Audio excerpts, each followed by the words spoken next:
Alors, je suis vice-présidente adjointe en charge de la vie étudiante, donc normalement assez loin du milieu carcéral. Et effectivement, j'ai été missionnée par le président pour la mise en œuvre de la convention tripartite qui a été signée donc, entre la maison d'arrêt de Fleury, la région Île-de-France et l'université Paris-Est Marne-la-Vallée. Donc, dans la convention, nous avions simplement à inscrire gratuitement les étudiants incarcérés dans nos diplômes. C'est tout ce à quoi nous étions tenus réellement, mais nous avions la possibilité de proposer des projets d'enseignement qui seraient financés en partie par la région. Et donc j'ai fait une proposition, après avoir beaucoup lu sur le sujet, que je découvrais quand même un petit peu, j'ai vite compris que ce qui comptait, c'était le présentiel. Donc il y avait déjà beaucoup de choses qui existaient à distance, je l'avais vu, mais en présentiel, finalement, dans l'Île-de-France, il n'y avait que Diderot, Paris 7 qui travaillait sur certaines licences. Et ça me semblait incontournable que nous puissions aller à Fleury-Mérogis. Alors, premier problème, celui de la distance. Il y a quand même 100 km entre Marne et Fleury. Donc, M. Gauvreau va faire 100 km aujourd'hui pour être là avec nous, comme nous les faisons aussi pour aller enseigner là-bas. Donc, c'est un premier problème quand même. Ensuite, nous ne sommes pas dans la même académie. Donc, Fleury dépend du rectorat de Versailles et nous du rectorat de Créteil. Donc néanmoins, on a construit quelque chose qui tient la route, qui perdurera même si les financements régionaux s'éteignent ou en tout cas diminuent très largement, puisque nous avons réussi à construire à Marne-la-Vallée, ce qui est un département, une section des étudiants empêchés. Alors, à faire du présentiel, j'étais un peu toute seule au début du projet avec un collègue qui investit dans le milieu carcéral depuis très très longtemps, Christian Delacroix, qui a pris sa retraite, donc il ne participait plus directement, mais j'ai aussi beaucoup discuté et appris avec lui. Et donc je me suis dit, comment convaincre des collègues d'aller enseigner en prison ? J'ai pas eu beaucoup à faire, ils étaient convaincus avant même que je leur en parle, et dès qu'ils ont su que cela existait, j'ai eu beaucoup de gens qui m'ont interpellé directement en me disant ça m'intéresse, je veux bien y aller, qu'est-ce qu'on ouvre à Fleury ? Alors qu'est-ce qu'on ouvre à Fleury ? On a quand même 180 diplômes. Après, tous ne sont pas possibles en prison, puisque il y a le problème des stages, il y a le problème de l'apprentissage. Marne-la-Vallée est quand même très fort sur l'apprentissage. On a beaucoup de nos diplômes qui sont comme cela, et donc ce n'étaient pas des diplômes qu'on pouvait effectivement proposer facilement au milieu carcéral. Donc ce que l'on a fait, ce que l'on a aussi fait en ce début d'année, c'est que mon collègue Mathieu Delage et moi, nous sommes allés à Fleury, et avec le proviseur de Fleury, M. Reynaud, nous avons rencontré tous les étudiants qui souhaitaient s'inscrire, qui avaient le bac ou le DAE, et qui souhaitaient s'inscrire dans des licences. Donc bien sûr, ces étudiants étaient triés, puisque ça c'est le RLE qui s'en occupe avec l'équipe enseignante du centre scolaire. Donc c'est eux qui sont les premiers à dire si ces étudiants effectivement peuvent poursuivre un cursus de licence et plutôt quelle licence. C'est eux qui récupèrent les diplômes, etc. Donc on rencontre ces étudiants qui, comme tous les bacheliers en fait, sont un peu perdus devant la richesse extraordinaire du monde universitaire, qui ont une image des diplômes que l'on propose qui est pas tout à fait conforme à la réalité. Par exemple, tout le monde veut faire STAPS, parce qu'en STAPS on fait du sport. Non, chez nous en STAPS on fait de la socio. Voilà. Donc tout ça on leur explique. Cela dit, ils ont quand même déjà une bonne idée de ce que nous faisons grâce au RLE, et puis ils savent aussi quelles sont leurs compétences et ils savent pourquoi ils veulent faire ça. Alors pourquoi ils veulent faire ça ? C'est vrai qu'ils bénéficient d'une bourse, donc c'est facile, ça détermine quand même beaucoup le désir de faire des études que d'avoir cette bourse offerte par la région Île-de-France aux étudiants. Cela dit, dans notre diplôme à Fleury, on inscrit tout le monde. On n'inscrit pas uniquement les boursiers. Donc c'est un critère, certes, mais c'est très très loin d'être le seul. D'autant plus qu'on l'a vu l'année dernière, certains qui s'inscrivent pour la bourse, ils se prennent au jeu et deviennent des étudiants. Donc ils passent toute l'année à devenir des étudiants. Alors après, il a fallu, on ne peut pas faire autant d'heures de cours en maison d'arrêt, surtout qu'on a ouvert quand même plusieurs diplômes. Donc on a des premières années qui sont communes à plusieurs licences. Donc voilà, mais on avait 8 diplômes potentiellement qui étaient ouverts l'année dernière. Et donc des profs prêts à aller à Fleury, mais on ne peut pas s'y rendre toutes les semaines. Donc ce qu'on a fabriqué, c'est un peu du cas par cas, ça dépend de l'enseignant responsable de la matière, et ça dépend des possibilités qu'il a dans son propre emploi du temps d'aller à Fleury. Donc en ce qui me concerne, je fais des cours de géographie à Fleury, dans le cadre de la licence 1 SHS, dans le cadre de la licence 2 Histoire, et avec mon collègue Mathieu, géographe lui aussi, nous nous rendons à peu près toutes les 3 semaines à Fleury. Donc lui pour voir les premières années, et moi le seul étudiant inscrit en 2e année, ou l'inverse. Voilà, donc nous, notre temporalité, c'est un cours de 3 heures toutes les 3 semaines. On arrive avec le cours magistral en version papier. Donc on arrive directement avec notre petit cartable rempli de papier. On le distribue à chacun des étudiants et on leur demande de le lire pour notre intervention suivante. Donc à notre intervention suivante, ils ont lu en général... Ils l'ont fait, ils ont lu le document qu'on leur a fourni, on revoit avec eux s'ils n'ont pas compris certaines choses, et on travaille sur des documents qui sont les documents que l'on fait en TD avec nos étudiants de première année à la fac.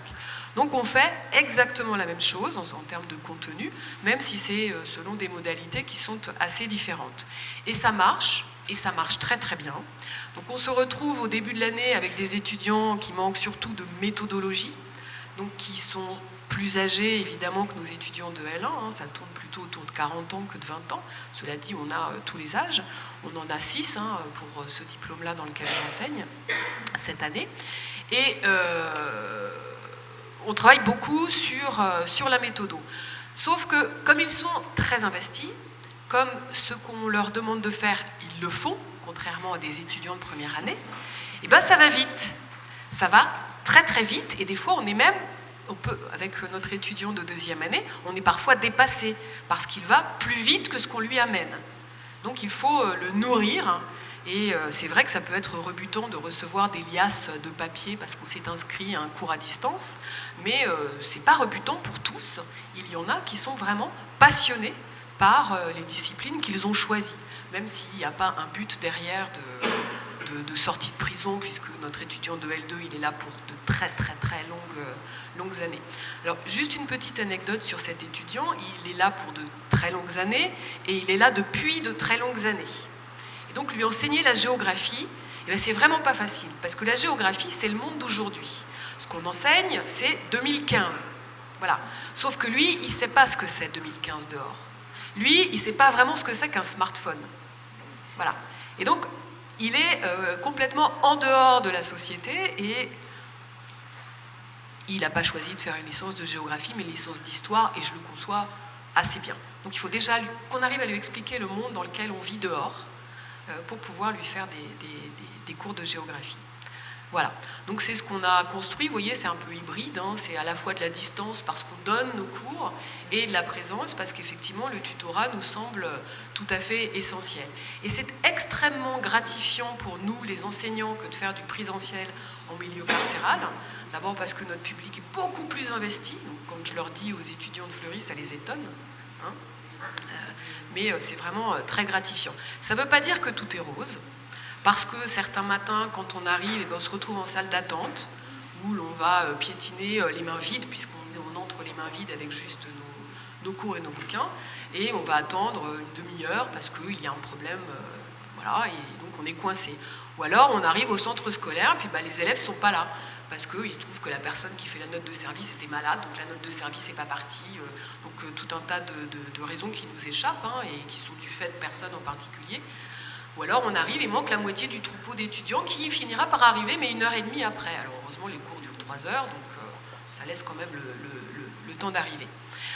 Ce qui est très dommage, c'est quand on a commencé, on réunissait tout le monde. Donc tous les bâtiments de Fleury étaient concernés, il y en a 7, dans 3 enceintes. Donc nous ne parlions pas aux mineurs, bien sûr, donc cela concernait 5 bâtiments, puisque l'autre est en travaux. Et les femmes venaient au quartier des hommes, ou les hommes allaient au quartier des femmes pour faire cours. Et là, je peux vous jurer que ça change tout. Donc, mélanger les publics femmes et hommes, ça rend pour nous les choses beaucoup plus faciles. On travaille beaucoup mieux quand il y a des femmes avec les hommes. Parce que là, tout soudain, ils deviennent extrêmement respectueux, prévenants, gentils, agréables, aimables. Enfin, c'est vraiment quelque chose d'extraordinaire. Sinon, le cours en lui-même, ça se déroule quand même dans une ambiance plutôt festive, avec chacun qui intervient en fonction de sa culture qu'il s'est construit par le biais des documentaires séries, parce qu'ils sont très, très friands des documentaires qui passent à la télé. Et donc ils nous interpellent sans cesse, ils sont persuadés d'avoir raison sur tout un tas de choses du quotidien, alors qu'il faut, il faut leur apprendre que non, la démarche scientifique, c'est pas ce qu'on croit savoir. Voilà, elle reste quand même beaucoup à construire avec eux.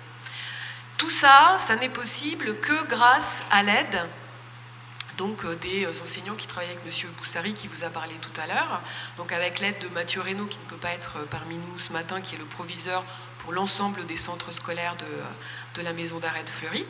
Et donc c'est possible avec les RLE, et c'est pour ça que j'ai demandé à M. Gauvreau de venir avec moi parler ce matin, parce que nous sommes deux pour arriver à faire que le cours de l'enseignement supérieur puisse se dérouler. Voilà, donc je vais lui passer la parole, puis je vais manger avec vous, donc si vous avez des questions, n'hésitez pas. Je crois que là, on est un peu court en temps, j'y réponds bien volontiers. Merci Karine.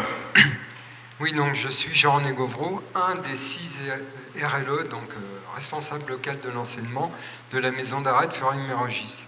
Alors, il faut savoir que Fleury-Mérogis, 4000 détenus à peu près, actuellement donc 6 unités de détention, l'une étant fermée, donc ça fait 7 normalement, un centre de mineurs donc, qui n'est pas concerné par le dispositif, et les autres bâtiments qui effectivement étaient concernés par le dispositif de cours mis en place avec l'université de Marne-la-Vallée. Alors c'est vrai qu'on a connu un début, Karine tout à l'heure finissait son intervention par ce mélange qui était vraiment génial, aussi bien des hommes, des femmes venant de toutes les détentions. Malheureusement, pour des problèmes d'organisation logistique et vu le sous-effectif récurrent de l'administration pénitentiaire, il n'a pas été possible de le poursuivre. Ce qui fait qu'aujourd'hui, ce dispositif-là est réduit seulement à 2 bâtiments, où donc un bâtiment entièrement de prévenus, donc des détenus non encore jugés, et un bâtiment de personnes condamnées, donc dans lequel j'exerce la fonction de RLE. Ces 2 bâtiments, donc il y a des regroupements pour la tenue des cours universitaires. Ce qui est déjà pas simple, Karine l'a évoqué, pour avoir les personnes en temps et en heure pour assister au cours. Alors moi, mon rôle, c'est surtout d'essayer de faire un lien entre l'université et puis ces personnes, parce que je crois qu'en détention, il y a besoin d'humains. Il y a besoin d'humains parce que, l'EAD, c'est bien, mais l'EAD, c'est très impersonnel. C'est un paquet de cours qu'on remet à un étudiant, et il y a quand même que l'humain qui peut lui apporter, l'encourager, l'aider au quotidien, et puis essayer, puisque tout à l'heure Alain Boussari a parlé de handicap numérique, effectivement la relation entre une personne détenue et l'extérieur est quand même très compliquée, et le RLE joue un peu ce rôle d'intermédiaire. Alors ça peut être en particulier donc avec l'université de Marne-la-Vallée, mais ça peut être aussi dans un cadre beaucoup plus large de l'EAD. Alors les plateformes de téléchargement aujourd'hui existent, l'EAD s'est mis à l'ère du numérique, mais effectivement nos personnes incarcérées, elles ne le sont pas, elles sont toujours à l'ère du papier, et l'ère du papier ne peut passer que par un échange avec de l'humain apporté par les quelques cours dispensés par les professeurs de Marne-la-Vallée, et puis l'humain au quotidien qui peut être celui du responsable local de l'enseignement ou des autres enseignants du centre scolaire. Je crois qu'effectivement, Karine parlait d'étudiants intéressés, motivés, mais il faut aussi les encourager, parce que parfois il y a des périodes de découragement. La vie en détention n'est pas simple, il y a les mauvaises nouvelles, il y a dans une maison d'arrêt comme Fleury-Mérogis une surpopulation. L'encellulement individuel que toute personne condamnée normalement devra avoir droit n'est pas toujours respecté parce que, bon, vous savez, 66 000 personnes, il faut les loger dans les différentes prisons de France. Et une maison d'arrêt n'ayant pas de vocation à avoir des détenus condamnés, ils ne sont qu'en situation de passage. Cette situation de passage pose aussi un problème parce que des personnes qui ont été suivies à un moment donné dans la maison d'arrêt de Fleury-Mérogis et qui ont eu des cours en présentiel avec des profs de Marne-la-Vallée, ben ça va s'arrêter parce que ces personnes vont partir dans des CD ou être libérées. Alors si elles sont libérées, ça peut représenter un intérêt parce qu'on a quand même quelques personnes qui ont essayé, au moins pour le DAU, de poursuivre leur scolarité donc ici sur le site de Marne-la-Vallée. Ça aussi, ça reste à construire parce que il faudrait avoir sans doute l'idée de faire un sas entre la prison et l'université, parce que plonger quelqu'un qui a été captif pendant un certain temps, privé de liberté, et se trouver donc dans un milieu où il n'a pas eu l'habitude d'évoluer, bah, demande certainement qu'on construise ce que j'appelle, enfin ce qu'on peut appeler peut-être un sas. Donc ça, c'est le travail que j'essaye, enfin avec mes autres collègues RLE, parce que nous sommes 6 sur la maison d'arrêt, de construire au plus près pour nos personnes qui suivent donc des enseignements universitaires. Alors, je suis disposé à répondre à vos questions si vous en avez. Au niveau de votre établissement, donc vous avez mis en place ce projet, le fait d'aller enseigner donc en prison et j'imagine reconnu dans les services des enseignants, comment ça se passe par rapport au niveau local sur la gestion des équipes enseignantes? Alors en fait, la procédure est extrêmement simple, puisqu'on déclare nos services dans un logiciel et les heures qui sont effectuées en maison d'arrêt, on les déclare exactement de la même manière qu'un cours ici. Voilà, donc on les paye en TD par contre, alors que c'est plutôt des CM que l'on fait.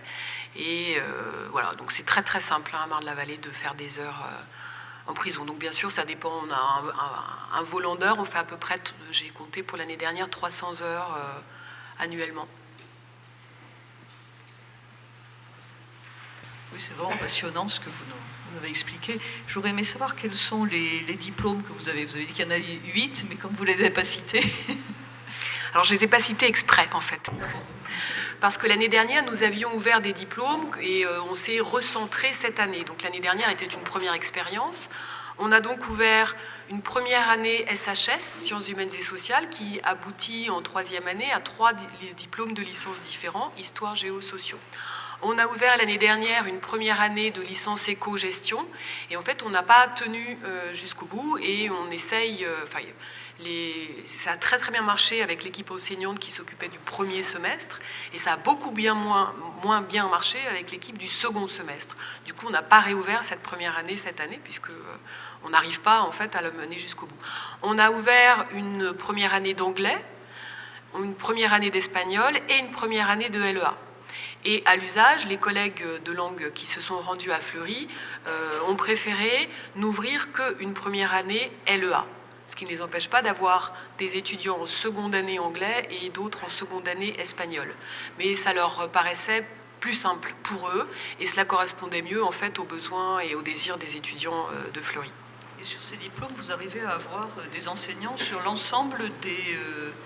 Il y a des aménagements où c'est l'ensemble les mêmes matières exactement et l'ensemble des cours qui sont assurés, ou certains sont entièrement à distance? C'est différent, c'est très différent d'un diplôme à l'autre. Et j'oubliais, donc cette année, nous avons ouvert une licence de maths info, puisqu'il y a des cellules qui, à Fleury, doivent être équipées en matériel informatique. Cela dit, comme elles ne le sont pas encore, il semblerait que ce soit opérationnel à la rentrée de septembre.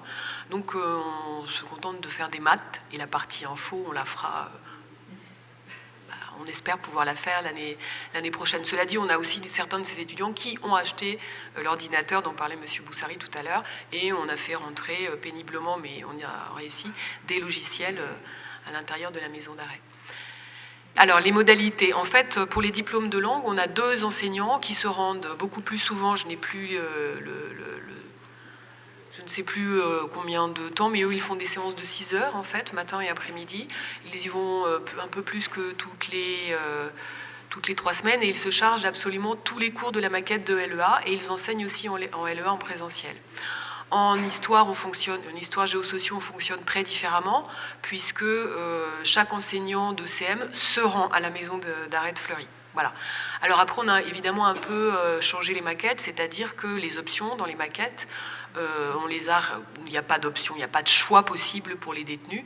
Ils suivent tous l'option géographie, en fait, voilà. Puisque mon collègue et moi, nous sommes tous les 2 géographes et on va de toute façon à Fleury pour des réunions, donc on y va suffisamment souvent. Voilà, donc on a aménagé à la marge les maquettes d'enseignement classiques, mais dans notre logiciel Apogée dans lequel on met les notes, la maquette est reproduite à l'identique. Moi, j'ai une question pratique. Comment se passent les examens et les modalités de contrôle des connaissances, justement, sur ces diplômes-là? Est-ce que vous vous déplacez? Est-ce que c'est le RLE qui s'occupe de l'organisation des épreuves dans un temps donné? Alors, ça va être très court pour ma part, puisqu'effectivement, c'est M. Gauvreau qui fait tout. Voilà. Donc, nous, on récupère les sujets que les collègues ont donnés en amphi et on les transmet au proviseur et au secrétariat du proviseur, qui après, on donne le nombre d'épreuves qu'il y a passé, le temps qu'il faut consacrer à chaque épreuve, et puis la semaine pendant laquelle on aimerait bien que les examens se déroulent. Juste pour compléter ce que vient de dire Karine, effectivement, c'est sous la responsabilité du RLE que se déroulent les examens. Donc, avec le temps imparti propre au sujet et bien sûr les conditions a priori sans documents, puisque la plupart des examens sont sans documents, et s'il y a plusieurs étudiants de la même spécialité, mais il y a forcément une personne, un professeur qui surveille l'épreuve. Les copies sont ensuite transmises à Marne-la-Vallée au professeur qui corrigera, comme les autres étudiants, sa copie. Et juste, on a conservé les mêmes modalités, donc on a le partiel du cours magistral et les notes de TD de devoirs intermédiaires que les étudiants nous ont rendus. Il y a quelque chose que je n'ai pas bien compris. Moi, tel que je l'entends, là, on est en train de parler d'enseignement en présence. Alors, est-ce que... on est dans un processus à distance? Comment ça se passe? Hybride, à distance en fait, parce que donc j'ai dans mon ordinateur tous les cours que les enseignants m'ont donnés, donc ils les ont retravaillés, ils les ont réécrits pour qu'ils soient livrables tels que, et on les transmet à la maison d'arrêt. Alors par exemple en histoire, il y a un enseignant qui ne va que 2 fois à la maison d'arrêt. Donc moi, j'emmène le cours, je le donne aux étudiants quand je les rencontre. Au milieu du semestre, l'enseignant de la discipline s'y rend une première fois pour voir avec les étudiants, en l'occurrence il y en a un seul, avec l'étudiant où il en est dans ses lectures, quelles questions il a à poser. L'enseignant s'y rend une seconde fois à la veille des partiels pour le même fonctionnement en fait. Du coup, c'est plus de la distance dans la mesure où il se retrouve avec des cours un peu comme ceux du CNED. Je lui amène une petite liasse de feuilles comme celle-là et il s'en débrouille avec quand même 2 interventions ponctuelles de l'enseignant du CM. Donc le dispositif, l'encadrement, tout l'aspect supplémentaire du simple dépôt de cours, c'est toi qui le fais en rencontrant en dehors de la discipline, en quelque sorte. Oui, alors en fait, on est une des plus petites universités d'Île-de-France, Et finalement, c'est bien parce qu'on se connaît tous. Donc c'est très très facile pour nous. C'est vrai que j'ai des collègues qui rentrent avec mes copies, les étudiants leur donnent des copies pour moi ou pour un autre collègue. Quand je viens, je récupère des copies de maths ou de... Voilà. Et donc ça permet en fait d'aller vite et d'être très réactif.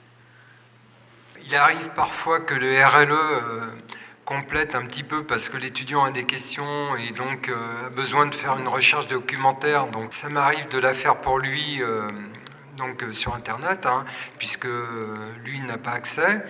De télécharger donc effectivement des documents complémentaires au cours.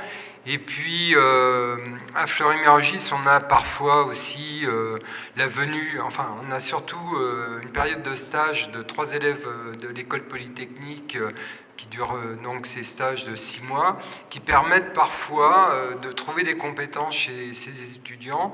L'année dernière, il y avait une élève polytechnicienne qui avait fait de la sociologie, donc elle était intervenue auprès d'étudiants donc pour les aider en sociologie.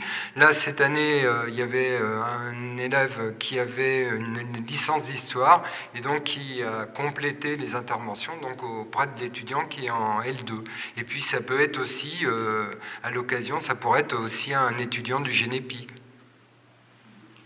Ah oui, une autre information, par exemple pour les mathématiques. Le collègue qui se rend à Fleury, il rencontre à chaque fois qu'il y va les 3 étudiants polytechniciens qui font du tutorat en maths auprès des détenus. Donc il y a les polytechniciens et on travaillait, surtout l'année dernière aussi, avec des étudiants du Génépi. Donc cette année ça n'a pas marché, il semblerait qu'ils revoient leurs fonctions au sein des établissements pénitentiaires, donc je n'ai pas bien suivi, mais c'est une aide effectivement précieuse.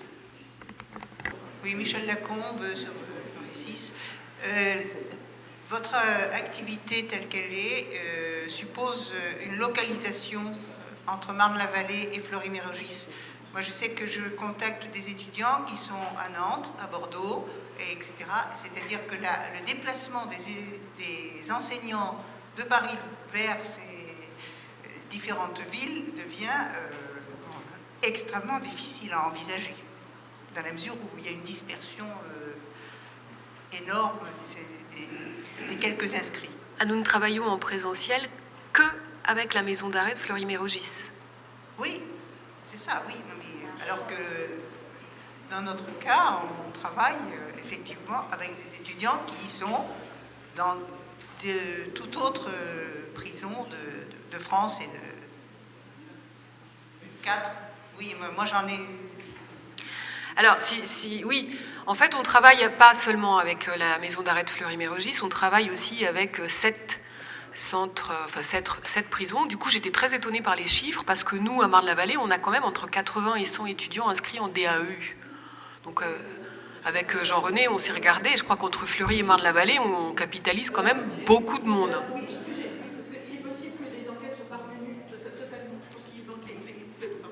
Oui, ouais. C'était l'année dernière, mais on en avait 10 de moins. Je crois qu'on en avait 65 en DAE. Oui, parce que ce que vous avez mis en place a quand même sacrément changé quand même. Ce qui était mis en place au niveau de la région Île-de-France a sacrément changé le paysage en termes de volume. On en parlera probablement après. Moi, j'avais deux questions. Vous parliez tout à l'heure de méthodologie. Dans les écrits qu'on voit sur les étudiants en milieu pénitentiaire, on voit systématiquement arriver cette question qui est que pour devenir vraiment un étudiant, il y a peut-être un travail d'appui méthodologique assez important. Donc, première question, est-ce que vous pouvez nous en dire un peu plus sur quelle est... C'est peut-être difficile de le dire rapidement, mais quelle est la nature de cette aide méthodologique, de ce qui est nécessaire de mettre en place? Et puis peut-être une autre question pour le RLE. Est-ce que vous faites, quelle est la différence que vous faites avec ce qui se passe là actuellement à Marne-la-Vallée? Et puis peut-être un suivi que vous avez déjà fait, vous, en tant que RLE, d'étudiants qui étaient dans des conditions plus classiques avec moins de présentiel. Donc en ce qui concerne la méthodologie, en fait, on reprend les fascicules que l'on utilise avec nos étudiants de l'université en présentiel, et on travaille avec les étudiants incarcérés à la lecture de ces documents et surtout la partie rédactionnelle, puisque beaucoup sont quand même des décrocheurs et certains ont passé absolument tout leur diplôme en prison. Donc voilà. Après, ils ne sont pas académiques en fait, et il faut que l'on leur fasse intégrer les canons de la dissertation, qui est quand même un examen franco-français, mais voilà, donc c'est sur ces choses-là sur lesquelles on travaille. Et c'est vrai que c'est long, mais comme ils travaillent beaucoup et comme ils nous rendent beaucoup de devoirs, parce que je reçois par la poste, il nous en arrive de tous les côtés, en fait, ils avancent assez vite. Voilà, et c'est des décrocheurs qui ont décroché parfois jeunes pour des conditions qui n'étaient pas du tout liées à la scolarité, mais à cause du monde qui les entourait à ce moment-là. Et du coup, ils ont les compétences de toute façon pour aller dans l'enseignement supérieur. Donc ça va vite en général. Je ne veux pas dire que ça marche pour tous. Tous progressent. Il y en a qui vont très vite. Bien, merci. Il y avait une question complémentaire. Alors, si j'ai bien compris la question, c'est quelle est la différence de rôle du RLE entre finalement la relation avec Marne-la-Vallée, qui est une relation présentielle, et les autres EAD d'autres universités. Mais je dirais que c'est plus simple pour le RLE d'avoir une université partenaire proche, avec qui il y a un échange déjà beaucoup plus simple, dans le sens où les professeurs de Marne-la-Vallée se déplacent donc à Fleury-Mérogis, donc le contact est bien plus simple à établir. Après, le contact, si on revient à l'EAD classique, les personnes, il est très rare d'avoir des professeurs en lien, parce que on pourrait effectivement utiliser les forums mis en place sur les EAD, mais franchement, un RLE n'a pas forcément le temps de le faire, d'autant plus que aujourd'hui, il faut quand même savoir que depuis le mois de novembre 2014, Internet n'est plus accessible en détention sur le bureau sur l'ordinateur du bureau du RLE. Donc ça veut dire que tout le travail en relation avec les autres universités se fait forcément à mon domicile. Donc tous les téléchargements de cours EAD, je les fais chez moi, donc ça va, j'ai une connexion Internet très haut débit, donc il n'y a pas de souci. Mais franchement, on a perdu en confort et on est vraiment dans ce que Alain Boussary qualifiait de handicap numérique.